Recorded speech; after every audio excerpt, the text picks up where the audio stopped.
Hello, this is Patrick O'Shaughnessy, and I will be discussing statistical analysis techniques in this module associated with the InTERACCT series. This second part will focus on developing confidence intervals from an understanding of the normal distribution.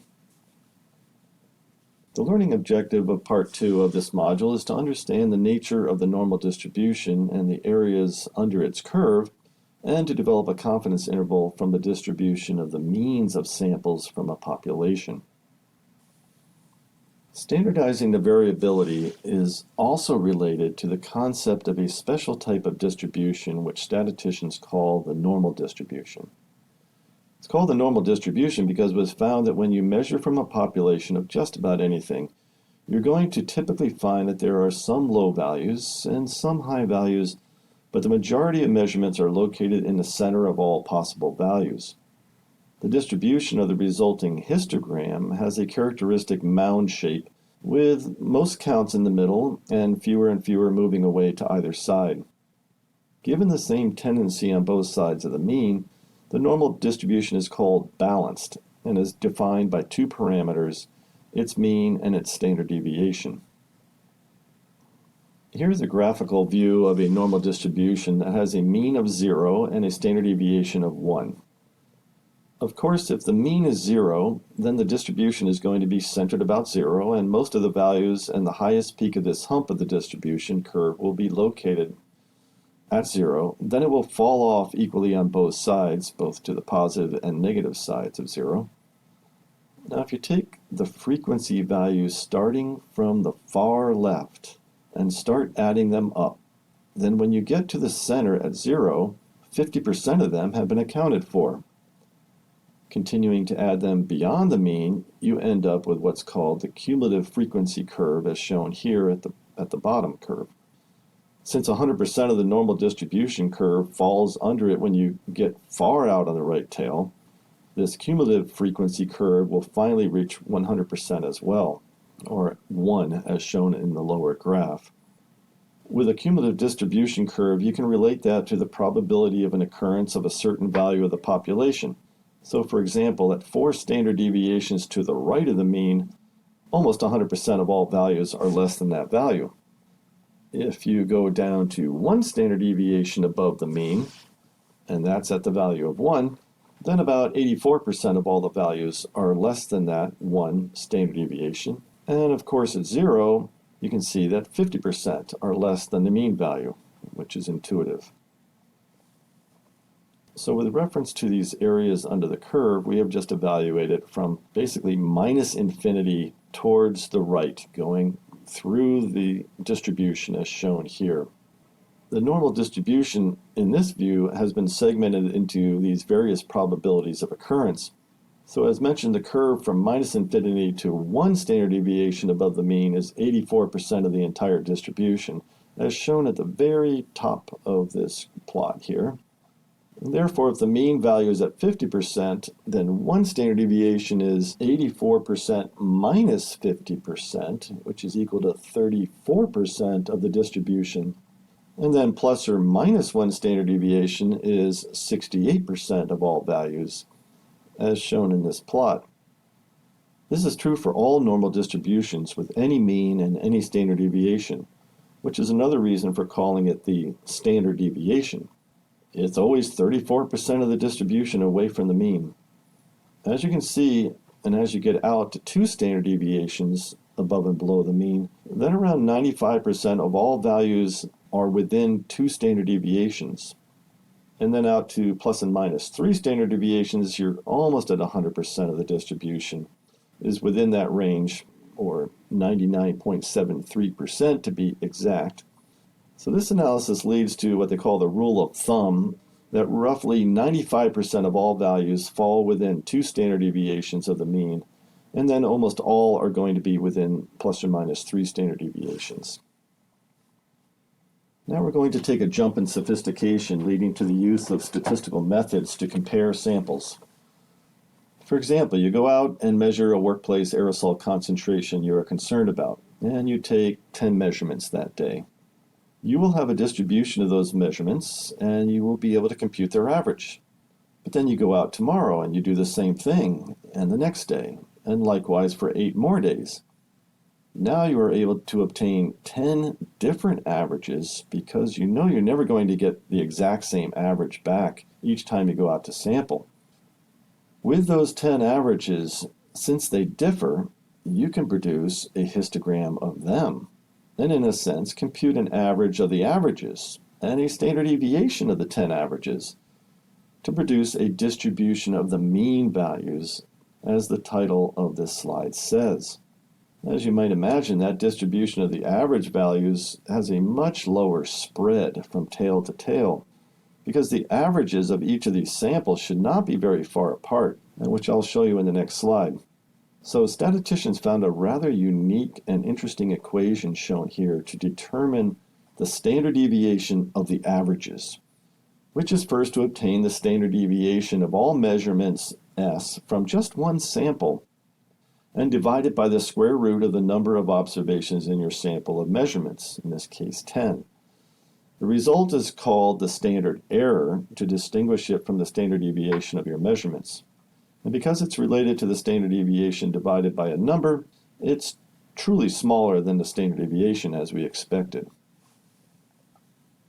Shown in this graph is the distribution of both the actual measured values in blue and the corresponding distribution of the mean values in red.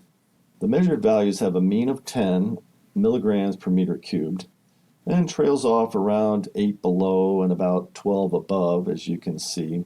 So it's well balanced and represents a typical normal distribution, and the standard deviations happens to be about 0.8 milligrams per meter cubed. But 10 measurements were taken, so the standard error of the mean values is the standard deviation divided by the square root of 10, which was used to produce the much narrower distribution of the mean values. What is the point of all this?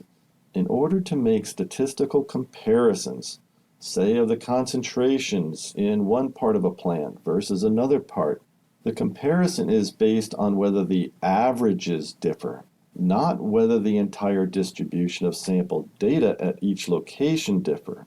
A t-test, as we'll talk about it later, uses the smaller distribution here, not the larger one. Another way to think about this is that we don't know the true mean of the population of all possible measured concentrations, but this narrow distribution of the sample means should contain it if your samples were collected randomly. We can therefore think about an interval within which the true mean is residing with a certain confidence, and therefore call a confidence interval. The amount of confidence is chosen by you, but is almost universally chosen to be 95%. Therefore, we can state with 95% confidence that the true mean is between this lower and upper 95% confidence intervals. Now, for obtaining that interval, here is an example in which 10 measurements of workers were exposed to a nuisance dust were taken, and the mean is 5 milligrams per meter cubed, with a standard deviation of 1 milligram per meter cubed. So the distribution of all the measured values looks like the graph on top. Using the equation to compute the standard error, the standard deviation is divided by the square root of 10, which gives a value of 0.32. So the standard error was then used to develop the distribution of the means, as you can see in the bottom graph. Recall that 95% of a normal distribution is between about plus or minus 2 standard deviations. So we can calculate that here of our mean of 5 plus or minus 2 times, in this case, the standard error of 0.32. This gives us 5 plus or minus 0.62, or our lower and upper limit of 4.38 to 5.62. So now we can say that the true mean of the population from which these measurements took place is somewhere between 4.38 and 5.62 milligrams per meter cubed, and I'm saying that with 95% confidence. Again, that's not exact to use the 2, so let's see how the lower and upper limit are computed exactly. As seen in this formal equation for computing the confidence intervals, The upper limit, for example, is computed by adding the number of standard errors to the mean needed so that it and the lower limit bound 95% of the distribution. That number of standard errors is referred to as z. And as we know, based on the rule of thumb, z has been 2. But we can find a more exact value than 2. And to find that exact value, however, we need to evaluate the z value at 97.5%, as shown in the graphic on the right. In that diagram, the area under the curve needs to be added up from negative infinity up to 97.5% because only 2.5% is in the right tail, and of course the other 2.5% is in the left tail. And all the tables and formulas for computing the area under the curve always start at negative infinity. So now there is an Excel function, thankfully, called norm.inv that can be used to find the z-value, in which the 0.975 can be applied, as shown here, along with a mean of 0, the 1 for the standard deviation. And the result is 1.960. So you can see that's actually really close to 2. And so the value of 2, again, is a pretty good rule of thumb, but not exact. And so now we can plug in the 1.960, and we can get more exact values for the lower confidence interval and the upper confidence interval, as shown here. Now the value of the number added and subtracted from the mean to find the upper and lower confidence limits can also be computed directly using the confidence.norm function in Excel, as shown here, except that the alpha value, as it's called, of 0.05 is applied to the function. And as you can see, this also gives a value of 0.6198, which results in the same limits as we computed above. Now we'll get back to this concept of confidence intervals in the 5th part of this module series when we use this concept to compare an average exposure measurement to an occupational exposure limit. But in the next part of this module, the concept of applying log transformations to exposure measurements will be discussed. Thank you.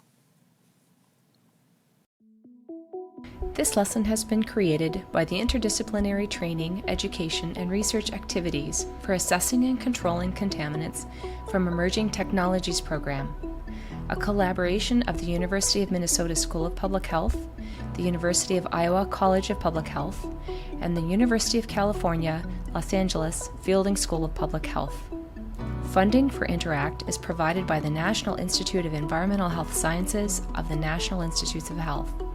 The content of this lesson is the sole responsibility of the developers and does not necessarily represent the official views of the National Institutes of Health.